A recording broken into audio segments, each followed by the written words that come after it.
The pastor of the Agape Christian Fellowship Church in Falmouth, Trelawny, where a member was shot dead during Sunday service, is speaking out about the atrocity this evening.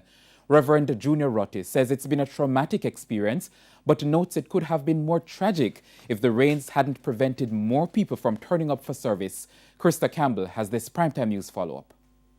The screams from Sunday's horrific shooting inside the Agape Christian Fellowship Church in Falmouth, Trelawny, replaced by tongues of fire on Tuesday.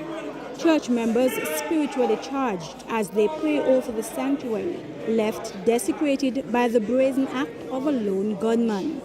Reverend Junior Rotti recalls seeing the visitor after leaving his office shortly after church started on Sunday. And going out, I saw this young man with a hat on. It was kind of looking hard to me, and I took note of it because men don't wear at the church in our situation here in Jamaica. Sparked my attention, not in a bad way or anything of the sort, but I wanting to go to him, just talk to him a while, but I didn't. I just passed. So when I was coming in back, I figured, like any new person, I would have gone over to welcome the individual. And then again, I felt I need to leave him alone. And that's what he did. Shortly after, the unthinkable happened. I was literally stunned and frozen to see lights just flashing. And my eyes were on all these lights that was going towards this young lady's back. I couldn't have seen his face because he had the hat and the mask on. So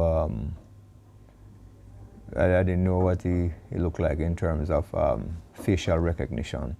He says he was so stunned, he froze. He says it's been especially hard for members to cope with the tragic murder of 51-year-old Andrea Lowe Garwood. Andrea, being the person she was part of the life of the party.